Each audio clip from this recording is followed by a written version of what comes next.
আমাদের দেশের জাতীয় সঙ্গীত পরিবর্তন করার জন্য অনেকে বলা বলি করছেন, এটা পরিবর্তন করা উচিত কিনা ইসলামের আলোকে জানতে চাই। জাতীয় সঙ্গীত পরিবর্তন করার দাবি এবারে শুধু উঠছে তা নয়, এর আগেও বারবার উঠেছে, আপনারা জানেন। কেন উঠেছে সেটা নিয়ে তর্ক আছে, বিতর্ক আছে, এটা উঠা উচিত কিনা বা এর সঙ্গে থাকা উচিত কিনা, বা জাতীয় কোনো গীত, জাতীয় কোনো স্লোগান থাকা উচিত নাকি সেটা পরিবর্তন করা দরকার, সেটা নিয়ে আলোচনা হতে পারে।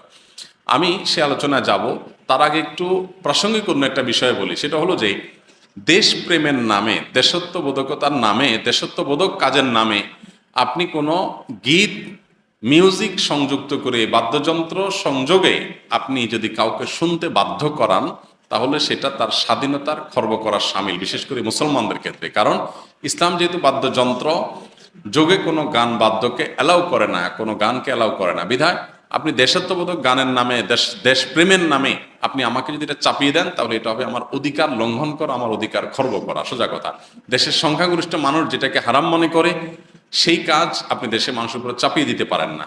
হ্যাঁ, দেশের একটা স্লোগান থাকলো, একটা গীত থাকলো, সেটার কথা মনা ভিতরে যদি আপত্তিকর কোনো কিছু না থাকে, সেটা ভিন্ন বিষয়, অবশ্যই সেটা গ্রহণযোগ্য হতে পারে।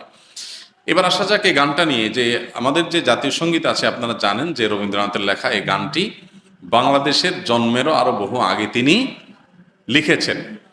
তো এই গীতটা মূলত বাংলাদেশকে কেন্দ্র করে লেখা হয়নি। বাংলাদেশকে কেন্দ্র করে যেটা লেখা হয়নি, সেটা কেন বাংলাদেশের জাতীয় সঙ্গীত হতে যাবে? এটা একটি বিষয়। আরেকটা বিষয় হলো, যেই গীতের মধ্যে কোথাও বাংলাদেশ শব্দটাই নেই, সে গীত কিভাবে এদেশের জাতীয় সঙ্গীত হতে পারে? বিধায় আমি তো মনে করি যে এই দাবিটা অযৌক্তিক না, যে আমাদের জাতীয় সঙ্গীত পরিবর্তন করা এটা সময়ের সবচেয়ে গুরুত্বপূর্ণ দাবিগুলোর মধ্যে থেকে একটি। আরেকটা এখানে বিষয় হলো যে, আপনারা জানেন যে হিন্দু ধর্মাবলম্বীরা তারা পূজনীয় বা দেবতা তুল্য এরকম কিছু মানুষ বা কোনো ব্যক্তি বা বস্তু থাকে, তাদেরকে তাদের দৃষ্টিতে তারা সেগুলোকে মা বলে সম্বোধন করে। ইসলাম আমাদেরকে এরকম কোনো ধারণা দেয় না।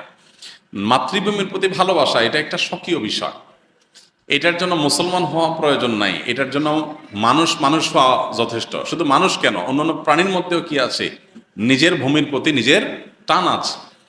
একটা কুকুর, একটা বিড়াল, একটা প্রাণীও দেখবেন যে সে যে ভূমিতে থাকে, বসবাস করে, বা যে ভূমিতে তার জন্ম বেড়ে ওঠা, সেটার প্রতি তার সহজাত একটা টান আছে। সেখানে মানুষের মধ্যে তো অবশ্যই আছে।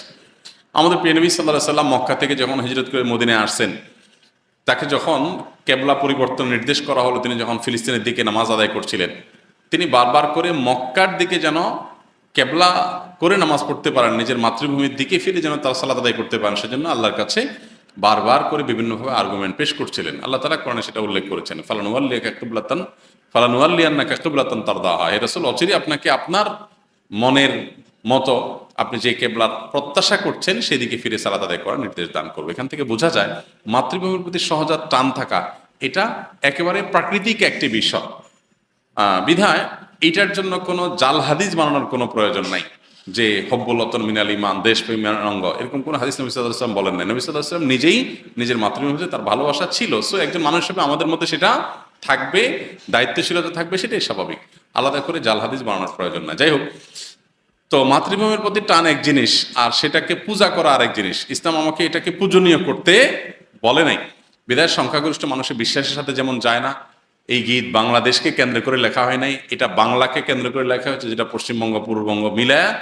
অতএব এই জ্ঞান মূলত এই দেশের জন্য না, যার কারণে এই গীত বা স্লোগান বাংলাদেশের, এটা পরিবর্তন হওয়াটাই হলো যৌক্তিক।